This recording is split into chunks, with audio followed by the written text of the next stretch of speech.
All natural, no pesticides, no artificial ingredients. The Organic Gardeners.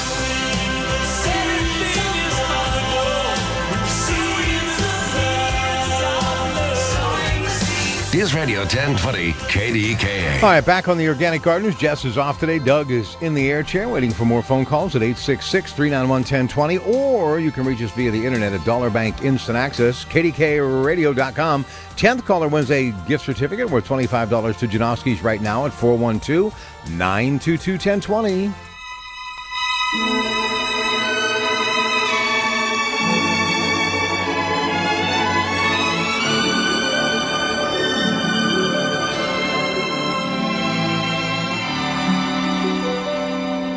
Arrivederci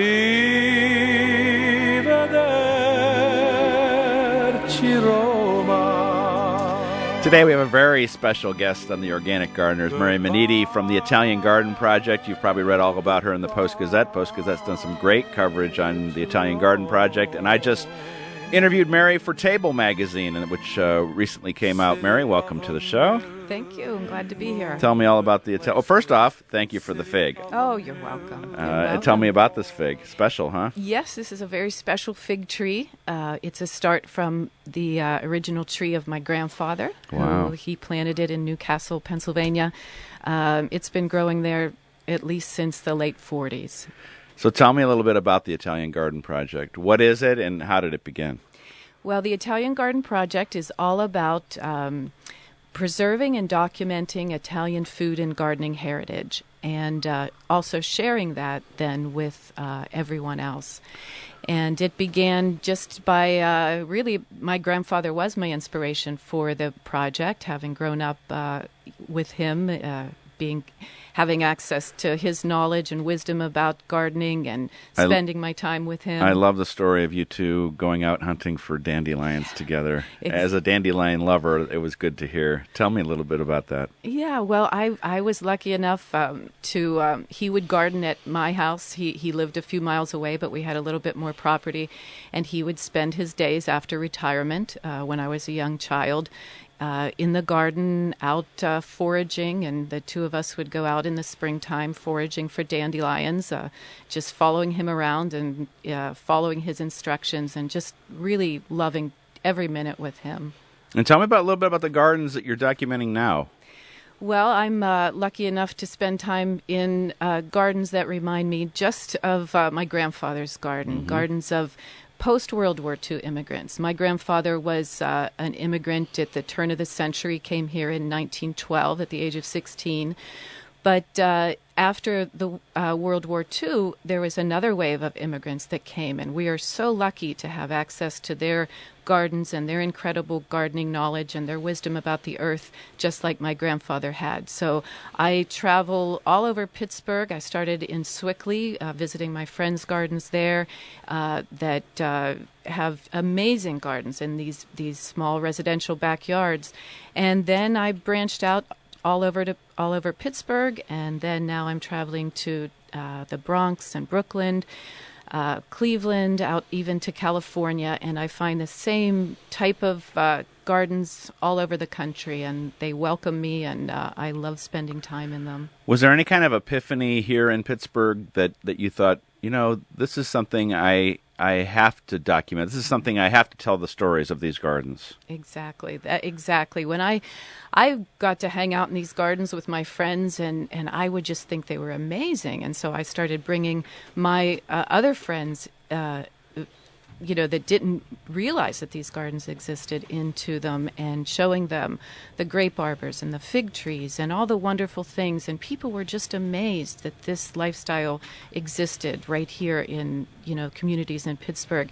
And I began to realize how much there was to teach people in these gardens, how much of their knowledge of these gardeners would be lost when we no longer had access to these gardens. And then I began to feel a real urgency to document and learn as much as I could from these gardeners and pass that on to others.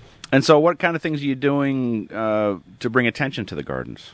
Well, I have a website that I use really as a repository for all the gardening heritage that I'm learning website where you can see videos of Marietta Macchioni and teaching how she grows her chamomile and how she harvests it and dries it and then makes chamomile tea out of it.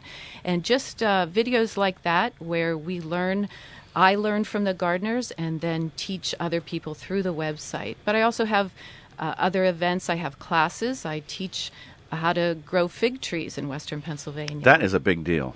Yeah. Fig trees are a big deal, aren't they? They are a Why? big deal.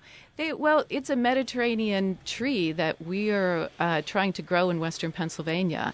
And everybody has a different way to do it. Exactly, exactly. Everyone is, learned from maybe a relative or someone that came here and brought that tree and brought that knowledge about that tree here and devised whatever method they could to keep it alive, whether it was burying it under the ground or creating a little shed around it or whatever method they could think of to allow that tree to survive here. The fig tree that you brought me has special meaning.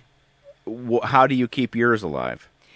I keep mine. I grow trees in a variety of ways in order to make sure that if one doesn't work, I still have a cutting from that tree available in other ways. So I grow some in pots that I keep in an unheated garage during the winter.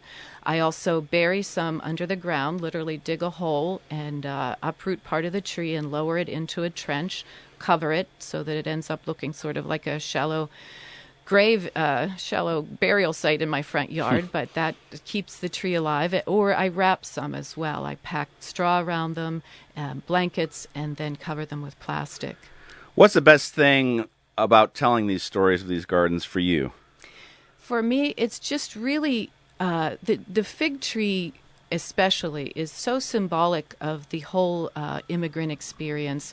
It allows me to share with other people who the Italian immigrant, and not only the Italian immigrant, but fig trees speak to immigrants of many nationalities. I'm finding out that the fig tree is important to the Greeks and Middle Eastern. Even people from Germany have a fig tree story that really tells about who the immigrants were that came and brought this gardening knowledge and this ability to grow a tree that really shouldn't be growing in western Pennsylvania here. And real quick, give me the website where people can reach this. I'm at www.theitaliangardenproject.com. Mary, thanks so much for coming, and stick around. Maybe there'll be some good questions for you and people come back after this break. Thank you.